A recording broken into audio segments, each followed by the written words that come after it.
soo dhawaada halkan waa telefishinka STN oo idinka imanaya magaalada Minneapolis ee gobolka Minnesota ee wararkii ugu dambeeyay ee dagaalada ka socda bariga dhexe ee u dhaxeeya wadamada Mareykanka iyo Israa'iil oo dhinaca iyo wadanka Iran. wasaaradda gaashaandhigga Mareykanka ayaa sheegtay in markab dagaal oo kuwa quusa ah uu burburiyay isla markaana uu dejiyay markab dagaal oo Iran ay leedahay oo ku sugnaa biyaha caalamiga meel aan ka fogeyn xeebta wadankaasi Sri Lanka. Ra'iisul wasaaraha Sri Lanka ayaa waxa uu sheegay in ciidamada ilaalada xeebaha ee Sri Lanka ay heleen fariin gurmadoona oo ay ka heleen markabka Iran. Waxa intaasi ku daray markii laba markab oo Sri Lanka ay leedahay ay soo gaadheen goobtaasi ay soo badbaadiyeen in ka badan 32 askari oo iyagu saarnaa markabkaasi Iran. Waxa kale oo uu sheegay in ay soo qaadeen meydad badan oo tiradooda una sheegin.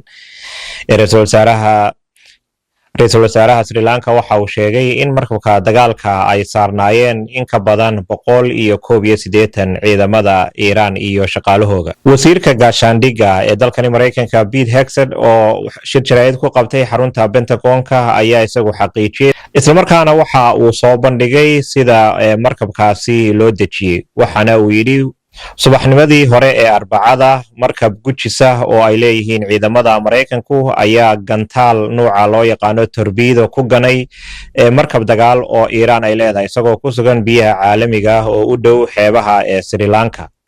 Waxa uu sheegay markabkaasi in uu ku sii socday dhinaca khaliijka si uu uga qayb qaato dagaal. Waxaana uu sheegay in markabkaasi uu ku sugnaa toddobaadadii ugu dambeeyay dalka India isagoo ka qayb qaadanaya dowlatus military oo ay wada qabanayeen ciidamada badda Iran iyo kuwa India. Pete Hegseth waxa uu sheegay in ciidamada Mareykanku labadii cisho ugu dambeeyay ay burburiyeen dhammaanba maraakiibta dagaal ee ay leedahay dowladdaasi Iran. Waxaana uu sheegay in ay tahay markii ugu horeysay tan iyo dagaalkii labaad ee adduunka oo la adeegsado saaruuqa la yiraahdo torpedo kaasi oo ay ganaan maraakiibta quusa.